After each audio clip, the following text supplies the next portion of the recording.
Sejam bem-vindos ao Nerdologia de História. Meu nome é Felipe Figueiredo, formado em História, colunista, podcaster, youtuber e professor. E entenda mais sobre a história da China nesse Nerdologia sobre as guerras do ópio. A região da China possui um importante papel histórico na produção e no comércio mundial.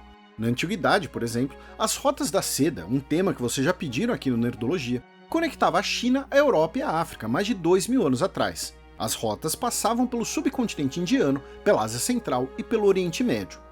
Seu nome vinha do fato de que quase toda a seda do mundo era produzida na China, e os tecidos eram bastante procurados em outras regiões. As rotas não eram restritas aos tecidos, entretanto, e outros produtos chineses faziam parte desse comércio, como chá, corantes, papel, pólvora e porcelana. A partir do século XV, as rotas terrestres foram afetadas por eventos como a ascensão do Império Otomano e as navegações portuguesas que ligaram diretamente a Europa, a Índia e a China. Ou seja, as rotas terrestres perderam importância, mas o comércio com a China continuava importante e volumoso, agora pelo mar. O marco dessa relação é o ano de 1557, quando os portugueses conseguiram a concessão para operar um entreposto no porto de Macau. A partir do século XVII, comerciantes britânicos passaram a ter um papel cada vez maior no comércio entre a China e a Europa, especialmente via a Companhia das Índias Orientais. Inicialmente, os navios ingleses podiam operar em 3 portos, principalmente o da cidade que em português é chamada de Cantão, que fica no delta do Rio das Pérolas. Os britânicos se tornaram grandes distribuidores e consumidores dos produtos chineses. Chá, por exemplo, é algo que associamos à cultura britânica, mas é produzido principalmente na China e na Índia. E louça de porcelana, em inglês, é popularmente chamada de China, sinônimo do país de origem. A China da dinastia Qing, por sua vez, prezava pelo isolamento de influências estrangeiras, chamados de algo como bárbaros. O governo chinês também tinha uma complexa estrutura administrativa e fiscal, com alguns elementos parecidos com o que chamamos de feudalismo na Europa.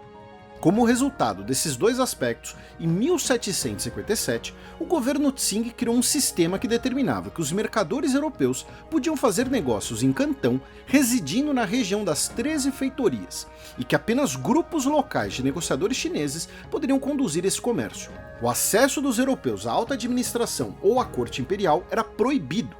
O comércio era bastante lucrativo, mas os ingleses tinham que lidar com duas questões. Primeiro, os chineses faziam comércio em prata e aceitavam apenas o metal precioso por suas mercadorias. No início, isso era vantajoso para os europeus, especialmente os portugueses, já que a prata valia mais na China do que em outros lugares.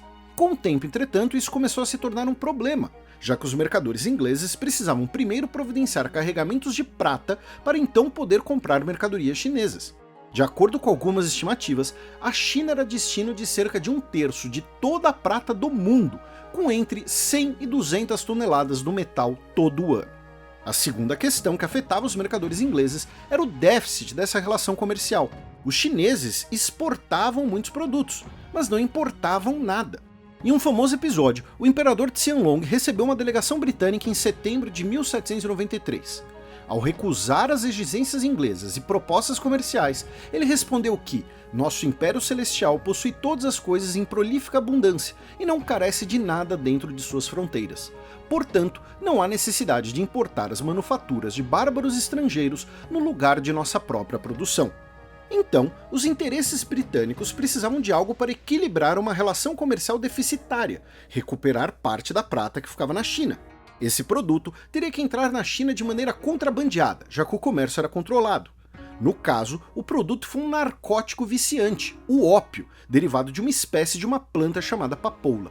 Historicamente, o ópio era utilizado como um analgésico, mas no século XVII passou a ser fumado de maneira recreativa, com ação narcótica e hipnótica.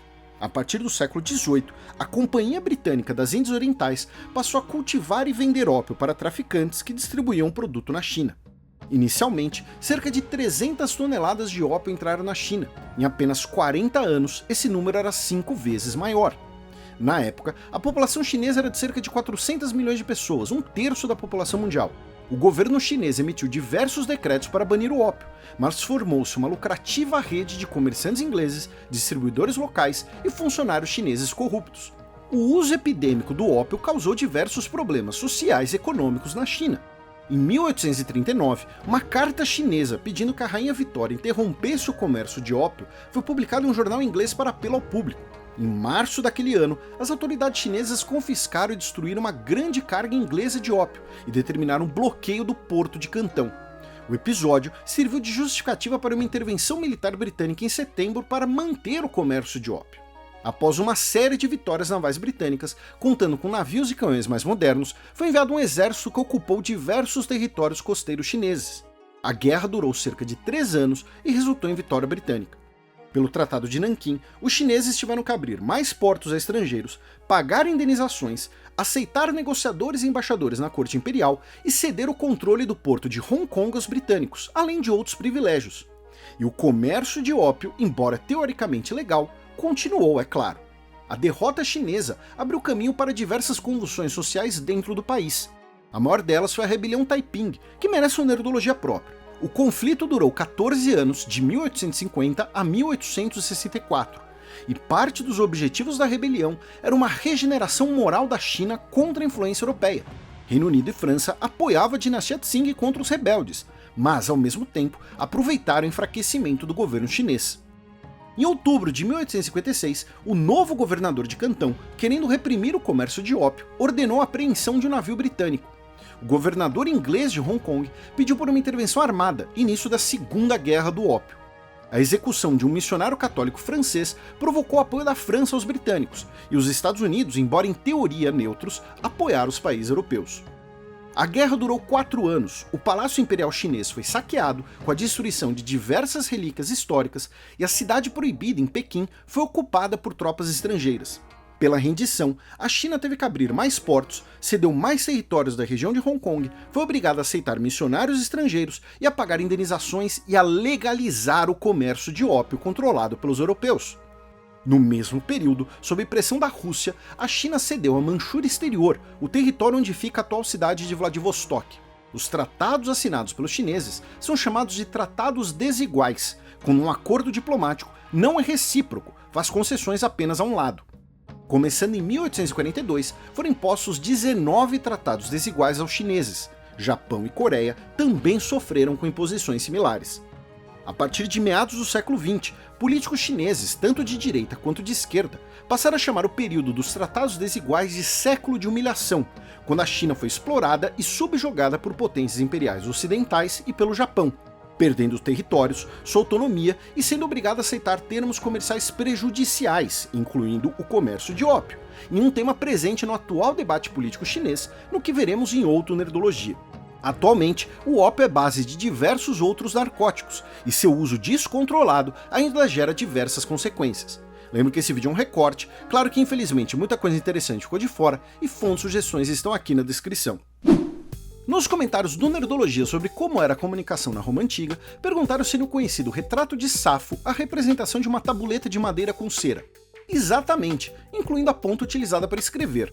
Lembraram também que o Ata Diurna é considerado o primeiro jornal da história. Finalmente pediram por um Nerdologia sobre a história dos cães. Já fizemos um vídeo mostrando as relações entre os seres humanos e os cães, e vocês podem assistir a esse e muitos outros temas aqui no nosso canal. Não se esqueçam de curtir e compartilhar o vídeo, assinem nosso canal para conhecer mais sobre a história da Ásia e até a próxima!